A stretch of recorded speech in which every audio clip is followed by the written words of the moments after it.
Hello and welcome to the Recappables. I am not Bill Simmons, nor am I Mallory Rubin. I am Sean Fennessy, editor-in-chief of The Ringer, and I'm here to talk about Billions with not Mallory Rubin and not Bill Simmons. It's Allison Herman, staff writer at The Ringer. Allison, what's up? Not Mallory Rubin is actually my official name. If only we could all have that. We're talking today about the 5th episode of the 3rd season of Billions. Let's do this thing. You got me. I'm here with Dollar Bill. He wants to short Mendham Pharmaceuticals. They're about to draw the ire of the libtards for cruelty and the street for missing targets.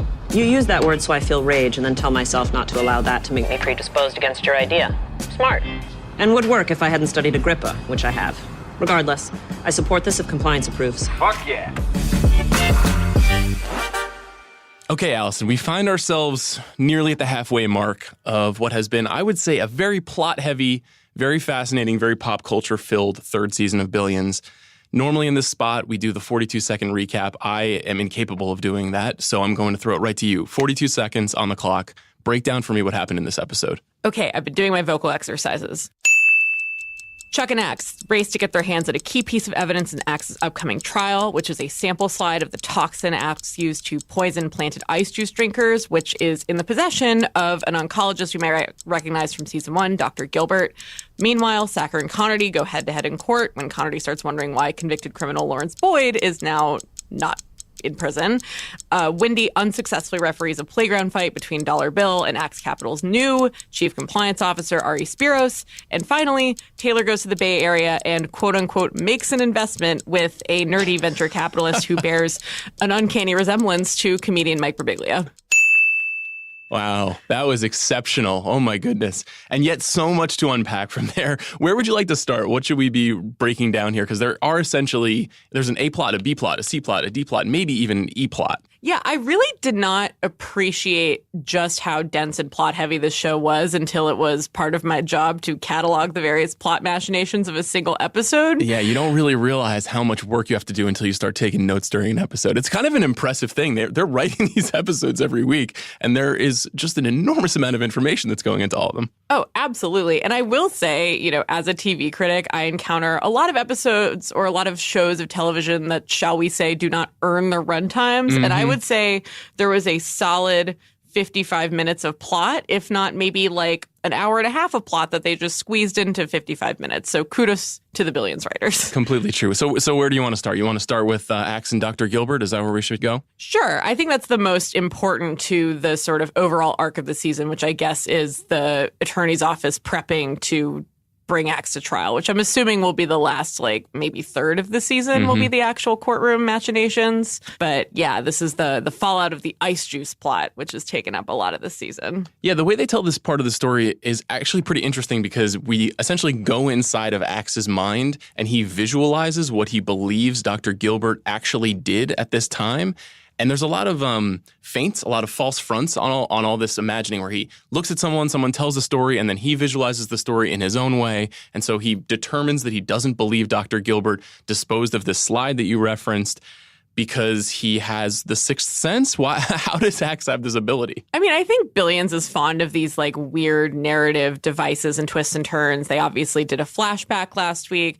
I found this episode really interesting because, you know, for all the plot importance that we have here, it's a really essential window into Axe's character because the reason why he has so much difficulty getting a read on this person, which is something that's really valuable to what he does, is that this doctor is not motivated by either money or power, and that does not compute to Axe's brain, which is really fascinating to watch. I mean, he doesn't know how to react to or anticipate the moves of someone who appears to be on some level genuinely altruistic and not interested in the leverage that Axe usually exercises. I mean, he's still a Billions character, so he at one point says that me being a doctor is too important to me and fuck it, the world, for me to just step away from the medical profession. But, you know, he does have a very different set of motivations than we're used to seeing operate on this show. Yeah, I think that this plotline in particular does something that is also emblematic of Billions, which is it brings back a character from like 11 episodes ago that I hadn't thought about at all. I mean, I just Dr. Gilbert is somebody who had vanished from my memory, and he was a season 2 figure. And obviously the way that he intersects with the Donnie character and the way that he withheld the treatment from Donnie, and then the fact that Chuck has an encounter with Dr. Gilbert in this episode and Connerty is connected to him. It felt like the first time in a while that those A, B, and C plots were sort of fitting together. Did it feel that way for you? It did. And it also felt, you talk about Billions long game. And I think this is a show that by its very premise walks a very thin line between glorifying these people's behavior, which is obviously very enjoyable to watch, and, criticizing it, which is theoretically what it maybe should do to stay on the right side of the moral gray area.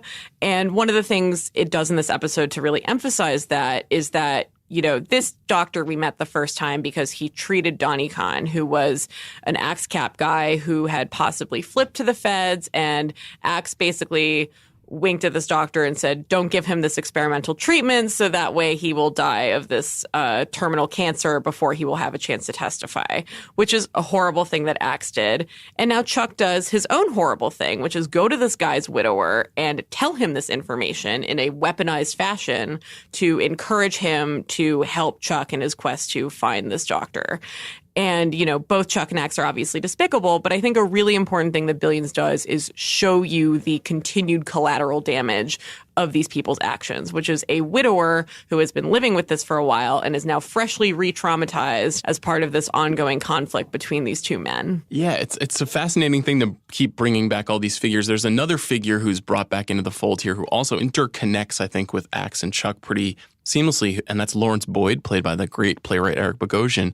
And Boyd also fits into some of this machinations. What did you think about Boyd getting sprung from the joint and how they told that story? Well, first of all, great segue. Thank you. Second of all, I mean, Lawrence Boyd is just the gravitas, the quality of Eric Bogosian's voice is just so great. That's I love having him on the show. Me too. He gets a great line, which is that he likes the simple pleasures in life, butter in my ass, lollipops in my mouth, and Teeb coming into view on his yacht that he blackmails Chuck into getting for him. A perfect Boogie Nights reference. Oh, yeah. And I mean, I enjoy him as a player on the show. I think the subplot that he's a part of, which is Connerty kind of realizing that his boss is more akin to Axe than adversarial with him, or is adversarial with Axe, but, maybe because they're more similar than they are different, is a really important long game development for this show. I mean, basically, Boyd doesn't do a whole lot in this episode. He says no to Connerty's, plea for him to help him expose Chuck's potential ethical violations. But he's just such a great Billions figure. I don't know. He doesn't necessarily add a lot in terms of moving the plot forward, but the show is so precisely observed in its character studies of someone who, I guess Boyd is the head of like a Goldman Sachs type firm that's not quite as dirty as Axe Cap and is a little more genteel, but that obviously involves its own set of white collar crimes. It does. I mean, his general snake-like charm I found very energizing in this episode, though. He's quoting Merchant of Venice, I never did repent for good, nor shall not now. And he has this a slickness and a true New York affectation that I think neither Damian Lewis nor Paul Giamatti can really lay claim to. He feels like he's in the bones of the city. And so I loved having him back there. And I liked having him as this connective tissue. I thought it was a slightly preposterous that Connerty thought about Boyd because he had a conversation with his stewardess paramour in the morning after a night together, and then that made him think about flying on private jets and Boyd's private jet, having lost it, having been in prison, and then he goes to his Claire Danes and Homeland big board of conspiracies and how everything fits together, and then realizes that he needs to talk to this person. What did you make of all that? Look, if a swatch of green paint can solve all of True Detective Season 1... This wasn't, the biggest leap of logic that's ever happened on Billions. This is a show whose one of their 3 central characters is the wife of one character and the professional colleague of the other. And this has somehow, sustained itself 2.5 seasons and counting.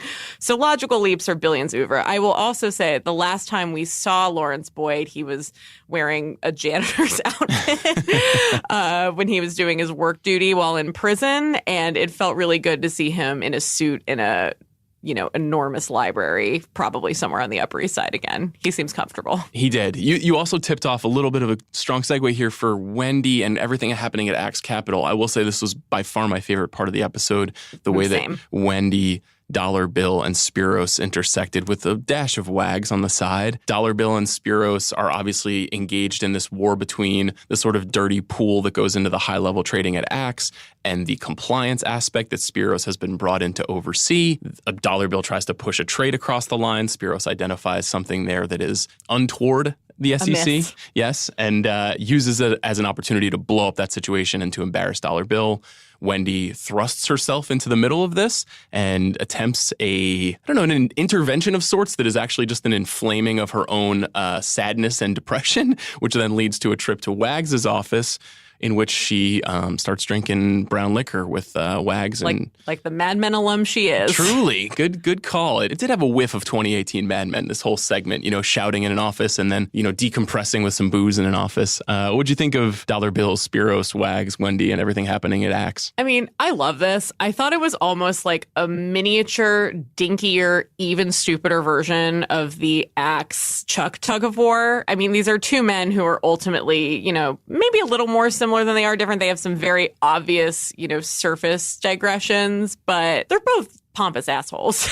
And they end up, at odds in this one situation. And I just love, we get a Daniel summit. We get some truly terrible behavior on both sides. But I would like to say you had your own plot nitpicking. Mine is, why on earth would a Pollyanna-ish whistleblower go not to a member of the media? They wouldn't try to call up like Jodi Kantor at the New York Times to be like, hey, my company is doing illegal testing on these animals. They would instead tip off a hedge fund bro and be like, please use this to insider trade and get rich. And I will also get a duffel bag of cash while I'm clutching a bunny. Yeah, that was slightly implausible. In the universe of implausible elements of Billions, that one, I think that hits the mark. There was so much in that part of the episode. You mentioned the Danielle meeting between Axe and Wags and Spiros, in which Spiros agrees to be loyal to the family, but then also compels them to force Dollar Bill to apologize.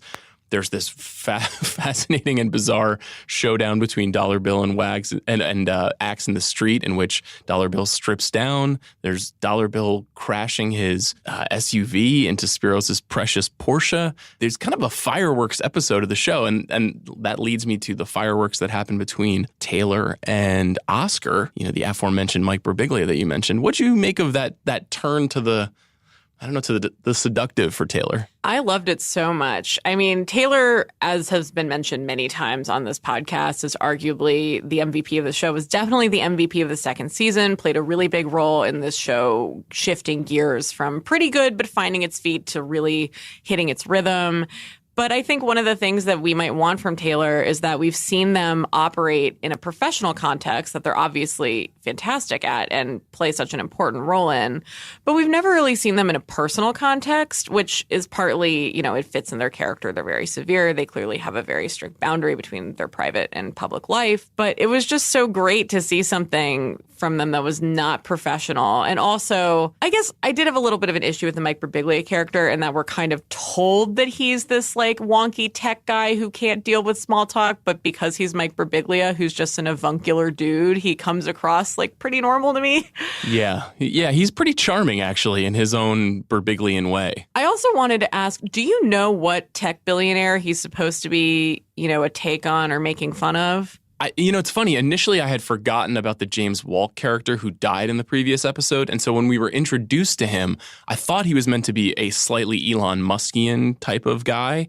But then his shift into sort of venture philanthropy had me slightly confused. I'm not a hardcore hedge fund watcher, so I couldn't quite identify who he was supposed to be. Neither is Oscar, because as Taylor says, VCs are just hedge fund managers who can quote the Tibetan Book of the Dead. Yeah, I had that down for my best quote of the episode. Yeah, same. I kind of jumped the gun there. No worries. Also, what game were they playing that lured Taylor back into the house? Oh, that's a real discontinued game called Netrunner that I looked up. It was created by the same guy who made Magic the Gathering, but I guess that was part of the nerd bona fides, was like, not only are they playing a sort of Catan-like card/board/strategy game, it's also a discontinued one. And I also thought it was a very sweet romantic gesture that Oscar figured out what Taylor's alternative plans were.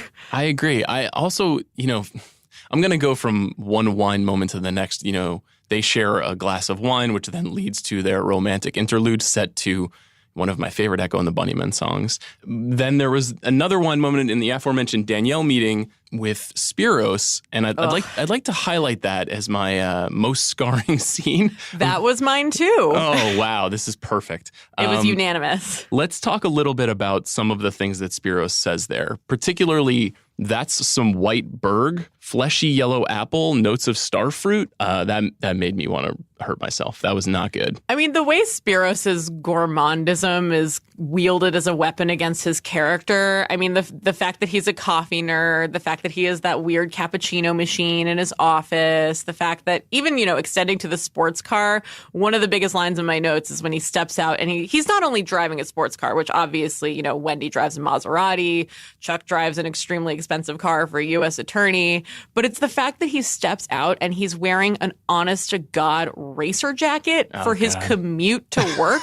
It's the most specifically loathsome detail on what is already a very loathsome character. But yes, when they go to Danielle, he not only drinks his wine, he slurps it for like an extended 10-second period. It was just awful. And I will say, relative to last week, this was a less scarring episode overall. We did not have any full frontal nudity, which has somehow not been the case for like the majority of episodes this season. But yeah, not only in that scene do we get the weird wine gargling, I guess you might call it, we also get Wags miming breastfeeding, which neither you nor the listeners can see my face, but it is like full cringe right now. Nothing against Mike Birbiglia, but I'm not totally sure I needed topless Mike Birbiglia. That wasn't like on my list of demands for episode 5, season 3 of Billions. So let's talk a little bit about the best quotes this week. As usual, there are probably 500 candidates, many of them larded with pop culture references. You mentioned VC is just a traitor who can quote from the Tibetan Book of the Dead. Early on, we see Dake, and he says to Connerty, failure is getting to become a familiar refrain with you. Don't let it become your anthem. I thought that was a typically Dakean proposition, something that is sweeping and meant to be power-packed with arrogance, but there's also like a little bit of I don't know. He's missing a gear somehow. Well, I've noted this in my notes. It's that he doesn't have either at this point the moral high ground because he's compromised and is now colluding with Chuck. He doesn't have the moral high ground or the actual gravitas, like, I don't know, Jock Jeffcoat, shall we say, to pull off bullying his subordinate. And there's actually a lot of like almost good bad writing, like writing that is good because it is an actual awkward bad line of dialogue that it's used to highlight how dislikable someone is. Yes. The other one I had was compliance must be complied with. Yeah, that's like people who don't know how to speak out loud talking. And the best part is that Spiros, so this is a line that he says to Dollar Bill and then forces Dollar Bill to say to him as part of Dollar Bill's public apology.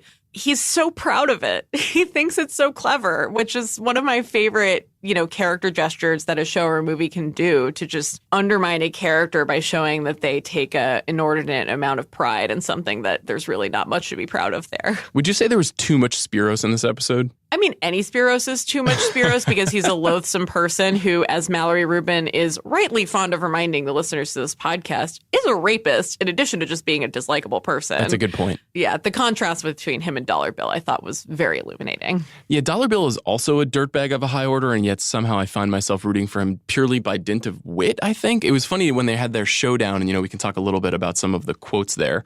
Here's an example of something that Dollar Bill said that I was pretty moved by, even though it's a deplorable statement. If we were in prison, I would wrench you out for a fucking scoop of mashed potatoes at the top of his lungs in the middle of the trading floor. Dollar Bill's a bad dude. Spiros is a bad dude. But if you're going to have two bad dudes insulting one another, I thought that was kind of a high-level version of the insult. I mean, my favorite, it's not high level, but it precedes that by a little bit, where he yells at Spiros as an insult. you motherfucking needle-dicked six-figure pants shitter, which just get me to the point in my life where I'm using six-figure as an insult and not just a factual description of someone's income. And I think I've gotten to a good place in my life. Really good stuff by Dollar Bill. Later in that meeting, he also mentions, I never did, which is how I stayed married to two women, referring to therapy, which I thought was pretty good callback to his dual life, his Bartolo Colon life. I had that as the exchange was maybe my favorite, which speaking of like things that people are proud of that they maybe shouldn't be, Spiro says right before that, I've never been married, but I've gone to couples therapy with 3 separate women. What else? I have a bunch here that I'll run down for you. One, I really enjoyed Taylor making reference to The Godfather's Tom Hagen with Mr. Axelrod insists on hearing bad news at once. That was a great callback. I mentioned Boyd quoting Merchant of Venice. You mentioned Boyd quoting Boogie Nights. I think Dollar Bill just saying out loud, strip or retire, in the middle of the street to Bobby Axelrod was meaningful. Yeah, this podcast is fond of documenting the pop culture references in Billions, but there were an unusual amount of classics references. Yes. So Dollar Bill says that he is going to strip or retire because that's the motto that was carved above the palestra in ancient Athens, which in case that was not enough, he proceeds to read the next sentence of the Wikipedia summary out loud, where they wrestled in the nude. It means that every man should have skin in the game. And then a little earlier, Dollar Bill has just made a pitch to Taylor about shorting this company that is about to be outed for animal cruelty. And he says the libtards will be mad at them for that. And then the street will just be mad at them for business reasons. And Taylor responds, you use that word to make me feel rage, then tell myself not to hold that rage against your idea, which is smart and would work if I hadn't studied Agrippa. Pause. Which I have. Incredible. Also, perfect snowflake triggering moment there, too. It felt like we were in the conversation on Twitter when Dollar Bill, the deplorable Dollar Bill, said that. I think this show is wisely maybe holding to the policy that they're never going to name Trump, by name, but they've done such a good job at capturing the dynamics of, the new attorney general is this like weird hybrid of Jeff Sessions and Rex Tillerson, I guess. And that's clearly having an effect on the law enforcement side of things. And we haven't really gotten in on the hedge fund side of things, except for the fact that Todd Krakow / Jonathan from Buffy is Treasury Secretary now.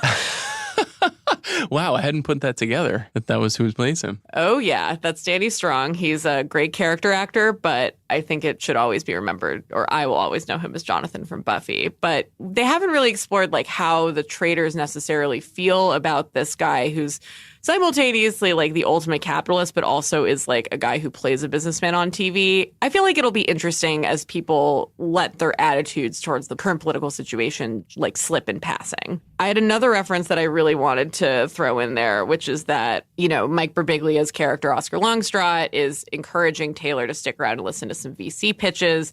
And he says that someone who is some like table service app has a solid pitch. And then they respond, so your position in it must be thick as Nicki Minaj, which I guess is thick with 2 C's, which does not sound natural coming out of Taylor's mouth, but I love that they worked it in there anyway. Yeah, slightly forced. Somehow it was current, but I don't know. There was something slightly off hearing that. Even whether Taylor or Oscar had said that, it just felt like that's a reference that maybe wouldn't have flown in that room. But maybe I'm off base. We did get one truly signature Wags line, which is when Wendy visited his office and asked for the bottle, and she said, "I miss the old days, don't you?" And he said, "Oh yeah, doing lines off hookers' hip bones, my cell phone in one hand." And then he was interrupted. What was in the other hand? We can only imagine. Probably not a bottle. So yeah, that was a good one. What else is on your list? Anything else? Well, one thing was also in the couples therapy scene where they're arguing over quotes from Cool Hand Luke, and Wendy says, actually, both of you are right, because these 2 actors said the 2 different versions of the line. And I had in my notes that Wendy knowing Cool Hand Luke by heart is the most male fantasy thing this show has ever done. Yes, I spotted it immediately. Yes, the character is already something kind of a male fantasy, although I think the show treats her really well. That was just the most like, I don't know if this is natural for this character, but I know that the writers really wanted her to have that moment. I had one more, which I thought was sort of a poetic note. Usually this space is slotted for the jokes, the pop culture references like we cited, but this is Chuck to Wendy. How can this sustain you giving all of yourself to both of us? And there, as you mentioned earlier, the impossibility of the Wendy character and the way that she straddles the two primary figures of the story and the way that she's wedged between them at all times is such an interesting dynamic. And it is slightly implausible, I think, to imagine that she would continue working in the way that she did while also being married to Chuck Rhodes. But I don't know, the way that was phrased and there's a little bit of a quiet sadness to Chuck this season. The problems with his father and him trying to position himself as a moral man doing immoral things. I thought there was something beautiful about that. Yeah, I would like to offer a counterpoint to maybe one of the house positions of this pod. So feel free to @ me, Bill Simmons fans, or actually don't.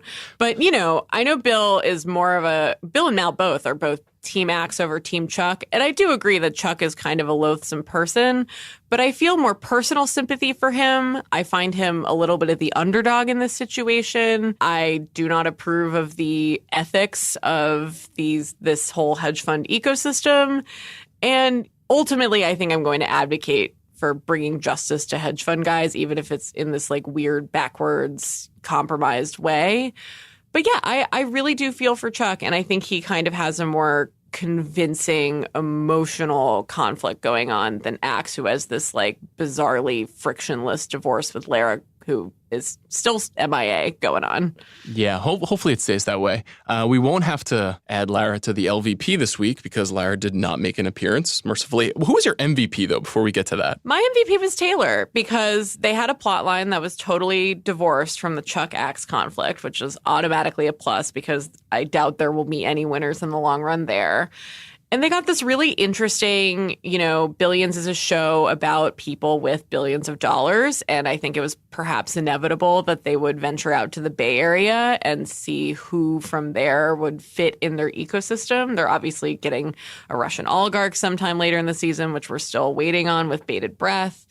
But I also appreciated that through that plot line, Billions was able to keep up its restaurant name dropping, even if it was outside of its New York City comfort zone. Shout out to Statebird Provisions in San Francisco. Yes, absolutely. And I just thought it was really cool to get another side of their life and their personality. Yeah, I liked Taylor too. Taylor was at the top of my list, particularly because I thought that plotline was well handled and, as you stated, divorced from the typical machinations of the show.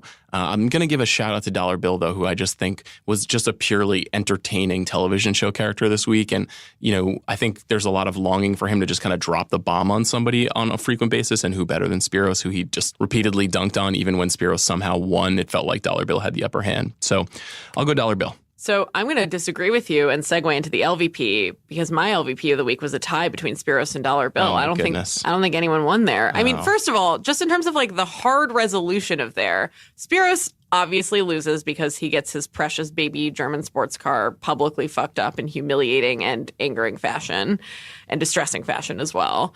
Dollar Bill, I feel like the way to gain the upper hand, there's a lot of short-term satisfaction there, but maybe don't commit attempted vehicular manslaughter in public. I don't know. He knew what speed he was traveling at. I don't think there was any risk that Spiros was going down in a ball of flames. It was more just know who's in charge here, man. Your car is not as important as my pride. That seemed to be the message. I just think there's some legal liability there. I also think that Axe and Wags clearly personally prefer Dollar Bill, but if they're serious about maintaining the peace there, he's probably going to have to replace the car. Also, it was such a stupid and pointless argument that was obviously incredibly enjoyable to watch, but I'm not going to call anyone involved in that fight the winner of the week. Okay, fair enough. My LVP this week is... it's a tough one. I was not a big fan of the amount of time we spent with Dr. Ari Gilbert. I don't really care about that character, and he was just kind of a human MacGuffin who was there wedged to push story along. And I understand that especially episodic television really needs figures like this, but that actor is neither very compelling to me, nor was that character didn't seem sort of crucial at the time when we first met him, and the way that he was positioned in this episode, I thought was just kind of fine, but lightly confusing. So...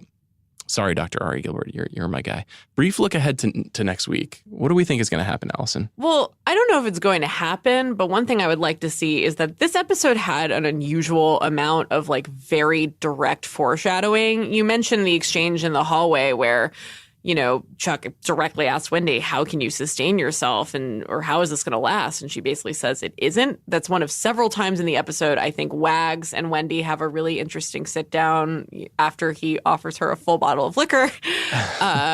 where, you know, she's basically saying, I wish I could broker a peace between Chuck and Wags. And he says, you know, that's never going to happen. And I think it's really interesting that obviously he's invested in the success of Axe over Wags in that dispute, but he appears to be relating to Wendy just as a friend who is concerned for her well-being and basically says, I don't understand how you haven't burned up in this by now. And she basically says, I don't have a choice. But there's a lot of unusually explicit allusions to the untenability of her position that hints that it's going to come to a head very soon. And she's also obviously distraught over the death of Bob Benson, who I will never call by his actual character name.